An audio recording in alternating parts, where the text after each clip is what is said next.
여러분 반갑습니다. 오늘 강성률 철학TV 제 126강은 황진이의 유혹, 화담 서경덕 이야기인데요. 여기는 이제 이렇게 황진이의 그 유혹하는 장면, 비 오는 날 이렇게 거의 속옷 차림으로 서경덕을 찾아가지요.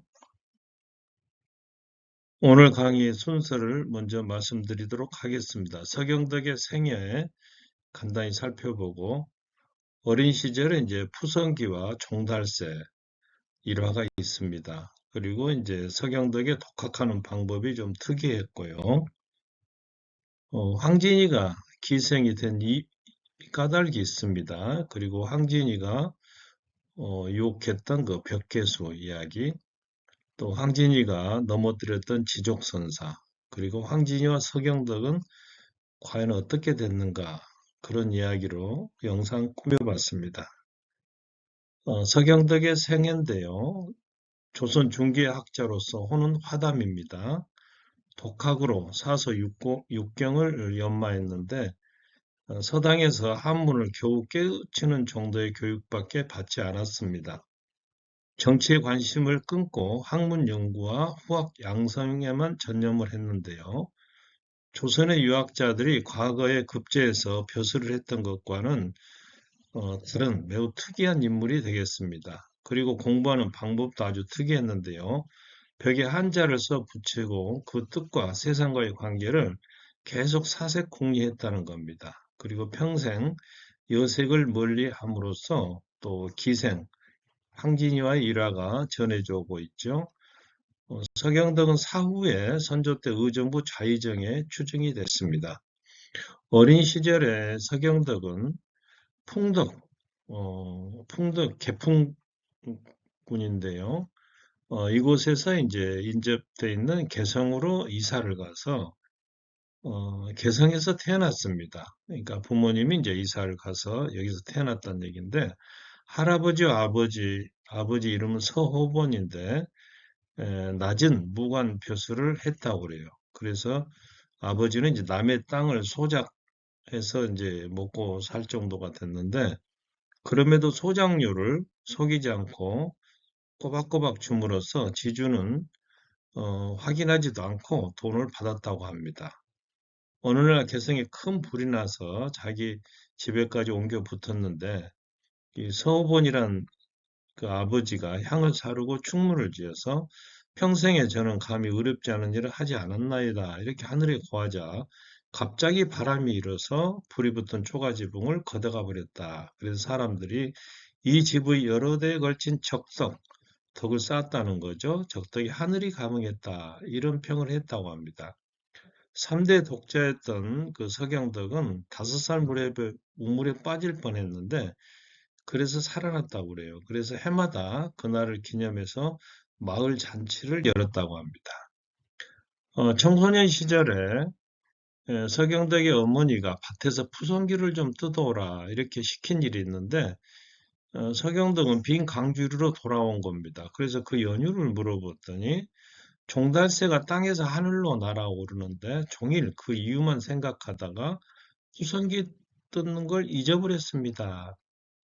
그 며칠 동안 계속 또 어두워진 후에야 집에 돌아와서 그 까닭을 물어보니 나무를 캐다가 새 새끼가 나는 것을 보았습니다. 첫날은 땅에서 한 치를, 다음 날은 두 치, 그 다음 날은 세 치를 날다가 차차 하늘을 날아다니게 되었습니다. 그 이치를 곰곰이 생각해 보았으나 터득하지 못하여 나물도 캐지 못하고 돌아왔습니다. 이렇게 대답하더라는 겁니다.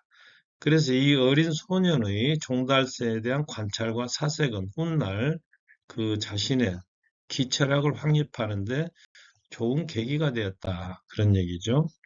서경덕이 독학하는 방법을 어, 살펴보니 서경덕은 가난해서 14살 때 처음으로 유학 경전인 상서는 이제 역경, 시경, 서경 중에서 서경에 해당하는데요. 일종의 역사책이 되겠습니다. 이 상서를 접하고 이 책에 있는 단어를 하나하나 방 안에 써 붙여놓고 하루 종일 들여다보면 사색하는 겁니다. 그리고 이제 이렇게 이런 방식으로 고전들을 탐구해서 스스로 세운 가설에 적용해서 그 이론을 검증해 보는 공부 방법을 사용했다. 예를 들면 하늘의 이치를 알고 싶으면 하늘 천자, 땅의 이치를 알고 싶으면 땅지자를 벽에 붙여놓고 이치를 생각하는 겁니다. 그러면서 서경덕이 하는 말은 궁리하지 않는 독서란 아무 소용이 없다. 그렇게 얘기를 한 겁니다. 상서를 공부할 때 동네 훈장이 서경덕이 하는 말이 선생도 잘 알지 못하는 것을 너는 홀로 깊이 생각하여 15일 만에 알아내고 말했으니 너는 상서를 사색으로 끼우친 것이다. 이런 얘기를 했다고 합니다. 서경덕이 공부에 열중할 때는 밥을 먹어도 맛을 모르고 길을 걸어도 어디를 갈지 몰랐고 측간, 변소죠. 측간에 가서도 골똘히 생각하느라 대변 보려던 생각을 잊고 그냥 나오기도 했다. 그리고 밭에 나가서 일을 하다가도 서산에 해가 넘어가는 장면이라든가 비가 온다거나 바람이 부는 장면을 멍하니 바라보면서 과연 왜 저렇게 되는 걸까? 여기에 대해서 깊이 사색을 했다는 겁니다. 더 나아가서 사람이 태어나고 죽는 것, 그리고 산 사람과 죽은 사람의 차이, 이런 것들에서 깊이 사색하고 또 책들을 찾아서 연구를 했다는 겁니다. 서경석은 19살 때 성교랑 종육품 이제 무관이죠. 이계종이란 사람의 딸을 아내로 맞이했습니다. 서경덕은 청년기 때 지나친 독서와 사색 탓으로 과로를 해서 이 문지방이죠. 문지방을 넘지 못할 정도로 쇠약해져서 40살에 이미 60세 이상의 노쇠한 모습을 보였다. 건강 때문에 21살에 학업을 포기하고 1년 동안 전국의 명산들을 돌아다니면서 휴양을 하다가 다시 개성에 돌아와서 학문 연구에 전념하기 시작합니다. 서경덕은 25살 때부터 전국의 명성을 떨치게 되고 31살 때 조광조가 세웠던 현량과에 응시했는데 120명 가운데 수석으로 추천을 받았습니다. 그럼에도 서경덕은 벼슬을 사양했는데 당시 조정의 홀대를 받던 개성 출신인데다가 이제 이시조선이 생기면서 고려에 수도였던 개성 출신이 좀 홀대를 받았겠죠. 또 문보를 자랑할 만한 집안도 아니었기 때문에 서경덕에게 이러한 벼슬이 청구된 것은 상당히 파격적이었다. 서경덕은 쌀이 떨어져서 며칠씩 굶고 지내는 판인데도 조정의 녹봉에는 전혀 관심이 없었다는 겁니다. 자, 성균관을 뛰쳐나왔다. 무슨 뜻일까요? 43살이 된 그 서경덕은 어머니의 간곡한 요청에 따라서 식년 생원시에 응시해서 2등 7위로 합격을 했습니다. 그래서 성균관에 들어가게 됐는데 이곳에서 어수룩한 행동과 촌스러운 몸가짐으로 인해서 고문세가 자제들로부터 개성 무지렁이, 무지렁이라는 것은 아무것도 모르는 무식한 사람이라는 뜻이죠. 그렇게 따돌림을 받았습니다. 그래서 결국에 성균관에서 이제 뛰쳐나와서 개성 송악산 자락의 화담 옆에 초막을 짓고 학문에 정진을 했습니다. 이때 부인은 마을에 살면서 초막에 가서 밥을 지어줬는데 이때부터 화담 선생이라고 하는 벼로가 붙게 됐다. 화담이 어디냐면은 개성의 오관산, 송악산 동북쪽 기슭인데 서경덕이 여기에 집을 짓고 거창한 까닭은 그만큼 이곳의 자연 풍광이 아름다웠기 때문입니다. 굶는 일이 일상이라는 얘기인데요. 서경대기에 대한 소문은 널리 퍼져서 개성 일대는 물론이고 서울 한양에까지 제자들이 몰려왔습니다. 어느 날 제자인 강문우가 쌀을 짊어지고 가보자 스승은 한낮이 되도록 사람들과 대화만 나누고 있었습니다. 강문우가 부엌에 들어가자 그 서경덕의 부인은 어제부터 양식이 떨어져 밥을 짓지 못했습니다. 그렇게 대답하더라는 겁니다. 제자인 허엽이 장마로 인해서 엿새 후에 화담으로 건너갔는데 스승은 검은고를 타면서 글을 읽고 있었습니다. 그리고 허엽이 부엌으로 들어가자 그 스승인 서경덕 하는 말이 나도 저녁을 먹지 않았으니 내 밥도 지어라. 그래서 속을 들여다봤더니 이끼가 가득 끼어 있더라. 이때 또 이제 서경덕이 하는 말이 물에 막혀서 집사람이 엿새째 오지 않아서 그랬나 보다. 이렇게 태연하게 대답하더라는 겁니다. 오른쪽 이 그림은 17세기 강세항이 그린 화담의 모습입니다. 인종의 당면을 예견했다. 조광조 등이 실패할 것을 서강덕은 미리 예견을 했습니다. 아니나 다를까 기묘사화로 조광조와 김정등이 이렇게 몰락하게 되고 1543년 중종이 죽고 인종이 즉위할 때 이연적이라는 사람이 서경덕을 초빙했으나 극구 사형했습니다. 서경덕은 인종의 수명이 길지 못할 것을 예상하고 눈물을 흘렸는데 아닌 게 아니라 인종은 1년도 채 안 돼서 사망을 하고 말았습니다. 그러니까 재위 기간을 보시면은 채 1년이 안 되죠. 국상을 당하자 서경덕은 3년간 상복을 입고 애도를 했는데 이때 병을 얻은 것이 아닌가 이런 추측을 하고 있습니다. 45년 명정이 죽을 후에 다시 이 이연적 아주 청백리 도학자인 이연적이 출사를 요청했지만은 서경덕은 나보다 덕망 높은 인재들이 많은데 어찌 내가 나가느냐며 거절했습니다. 그리고 그는 58세를 일기로 생을 마감했던 것이죠. 자, 오늘의 이제 주제와 가까운 이야기가 나옵니다. 황진이가 기성이 된 연유는 황진이의 본명은 진이고 기명은 명월입니다. 조선 중기 개성의 최고 명기인데요. 절세 미인이었던 황진이는 황진사의 아들이 빨래하던 진현금의 미모에 반해서 낳은 처녀입니다. 그럼에도 양반집 딸 못지않은 교육을 받았고, 자, 그런데 15살 되는 때 동네 청년이 상사병으로 사경을 헤매자 그 어미가 황진이 모친을 찾아와서 하는 말이 한 번만이라도 만나게 해주면 자식을 살릴 수가 있을 것이라 이렇게 이제 하소연을 했지만은 황진이의 모친은 냉정히 거절했습니다. 이때 이제 청년은 그야말로 한을 품고 세상을 떠났는데 어느 날 이렇게 황진이가 글을 읽고 있는데 문 밖에서 종소리가 요란하더라는 겁니다. 그래서 나가보니까 집 앞을 지나가던 상해가 움직이지 않고 있는 거예요. 그래서 저간의 사정을 들은 이 황진이가 소복 차림으로 나가서 치마를 벗어 관을 덮어주고 애절하게 곡을 하자 상해가 움직이기 시작했다. 이때 황진이는 나를 연모하는 남정네들을 모두 죽음으로 몰 수는 없다. 그렇게 해서 기생이 될 것을 결심했다고 하는데 이러한 사건 외에도 원래부터 자유분방한 성격도 한몫 거들었지 않을까 그런 생각이 듭니다. 기생이 된 후에 황진이는 글씨와 그림, 가양읍에도 출중한 실력을 발휘했고 탁월한 시를 짓는 재능이죠. 또 미모로 많은 문인들을 매혹시켰습니다. 이 가운데 대표적인 인물이 서두에 말씀드렸던 벽계수와 지족선사와 하담 서경덕이 되겠습니다. 자, 황진이와 벽계수 이야기인데요. 벽계수는 본명은 이종숙이고 세종대왕의 서자인 영해군의 손자입니다. 그러니까 왕족 출신인데 이 사람은 이제 검은고에 능한 데다 호방하에 풍류를 즐긴 남아입니다.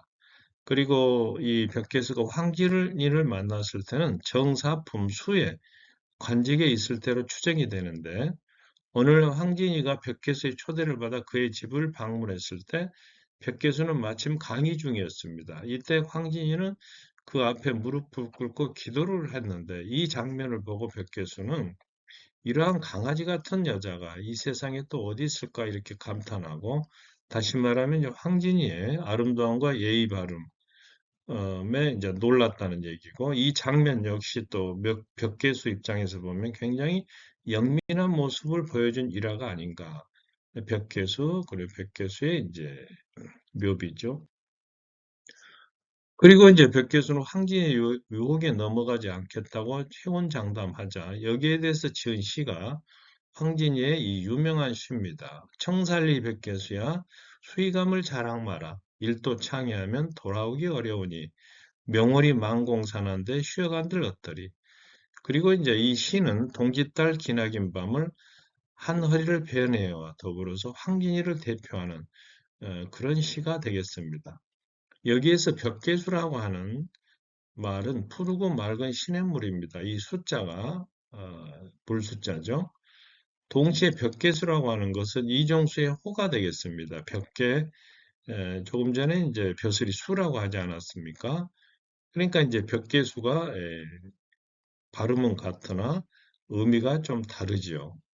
그리고 명월이라는 말은 밝은 달이라는 뜻이 되는데 조금 전에 말씀드렸는데 황진이의 기명, 기생 이름이 되겠습니다. 그래서 황진이가 청살리 벽계수를 읊는 소리를 듣고 벽계수가 뒤돌아보다가 말에서 떨어졌다는 이야기도 들려옵니다. 그러니까 청살리 벽계수야 쉽게 감을 자랑하지 마라. 일도 창의하면 한 번 바다에 이르면 돌아오기 어려우니 명월이 밝은 달이 만공산 이렇게 산이 가득 차 있는데 쉬어간들 어떠리 일종의 이제 유혹하는 시가 되겠죠. 황진이와 지족선사인데요. 지족선사는 송도, 개성 근교 깊은 산속 암자에서 30년 동안 수도에서 송도 사람들이 생불, 살아있는 부처라 이렇게 부르며 존경했던 인물입니다. 근데 어느 날 황진이가 지족선사를 찾아가서 제자가 되고 싶습니다. 그러니까 지족선사가 여자를 가까이 하고 싶지 않다 하면서 이런 지하에 거절해 버린 겁니다. 그러자 이제 황진이는 소복 단장으로 청상 과부의 옷을 입고 가서 하는 말이 죽은 남편을 위하여 백일 불공을 드리러 왔습니다. 이렇게 거짓말을 하자 거절할 수가 없었겠죠. 이때 이제 황진이는 지족선사가 있는 바로 옆방에 살면서 매일 밤 축원문을 지어서 청한 맑고 아름다운 목소리로 불공 축원을 드린 겁니다. 은은한 불빛에 비추이는 농익은 여인의 실루엣을 보고 지족선사는 결국 욕정이 솟구쳐서 파괴하고 말았습니다. 20년을 수도하고 10년을 공부한 지족선사의 공이 무너진 순간인데 바로 여기에서 10년 공부 나무함이 타부르라고 하는 속담이 생겼다. 그런 설이 있습니다. 목적을 달성한 황진이는 암자를 빠져나왔고 이때부터 지족선사는 법복이나 염주도 버리고 황진이를 찾아 헤맸습니다. 그래서 송도 거리에서 반광인, 반미치광이, 반거린, 반거지가 된 그의 생사를 아는 사람은 아무도 없었다. 서경덕이 이제 송도 부근의 성거산에 은둔하고 있을 때 황진이가 드디어 이제 출발합니다. 종일 장미, 장맛비가 쏟아지던 어느 날 속이 훤히 들여다보이는 하얀 속치마와 저고리만 입고 비를 흠뻑 맞은 상태로 서경덕을 찾아갑니다. 비에 젖은 속옷은 알몸에 밀착되어 요염한 기녀의 몸을 한층 돋보이게 했는데 이때 글을 읽던 서경덕은 비에 젖은 몸을 말려야 한다면서 옷을 홀딱 벗겨버립니다. 황진이는 물기를 닦아주는 서경덕을 보고 속으로 쾌재를 부른 건데요.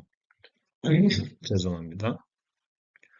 황진은 요염한 자태를 요리조리 취하면서 서경덕을 유혹하기 시작했습니다. 서경덕이 편 이부자리에 누우면서 더욱더 요염한 자세를 취했는데 그러나 서경덕은 이불을 덮어주고 몸을 말리라고 하고선 다시 꼿꼿한 자세로 독서를 하는 거예요. 밤이 깊어지자 오기가 발동한 학견이는 벌거벗은 몸으로 다시 또 아양을 떨기 시작하는데요. 삼경, 밤 11시에서 새벽 1시면은 가장 깊은 밤 시간이죠. 이때 이윽고 서경덕이 옷을 벗고 황진이 옆에 누웠습니다. 그러나 눕자마자 코까지 굴면서 편안하게 잠을 자더라는 겁니다. 아침에 황진이가 눈을 떴을 때 서경덕은 아침밥까지 이미 차려놓고 기다리고 있더라. 두 번째 이제 황진이가 방문하는데 요조 숙녀처럼 정장 차림으로 해서 음식을 장만해서 찾아갑니다. 이때 글을 읽던 서경덕이 이번에도 반갑게 맞이하자 황진이는 큰 절을 올리면서 제자로 삼아달라고 부탁을 합니다. 이때부터 두 사람은 사제지간으로 황진이가 평생을 서경덕을 흠모하는 그런 관계가 된 겁니다. 황진이는 그때 선생님은 개성의 삼절이십니다. 이렇게 찬탄을 했는데 첫째가 선생님 서경덕이고 둘째는 저 황진이 그리고 셋째는 박연폭포입니다. 서경덕이 죽고 난 후에 황진이는 서경덕의 발걸음이 닿았던 곳을 두루 찾아다니면서 죽을 때까지 그를 흠모했다고 합니다. 박연폭포는 높이가 37m 정도 되는, 그래서 폭포의 위쪽에 박처럼 생긴 커다란 박이 있다고 해서 박연이라고 하는 이름이 붙었다고 합니다. 서경덕 사망과 그 이후 2년 가까이 병상에서 지내던 서경덕은 시중을 든 사람에게 업혀 화담으로 갔고 목욕을 한 후에 돌아와서 사망했습니다. 57세 때 일입니다. 임종 때 한 제자가 선생님 지금 심정이 어떻습니까? 이렇게 물어보자 죽고 사는 이치를 이미 알고 있은 지 오래다. 마음이 편안할 뿐이다. 이렇게 대답을 했습니다.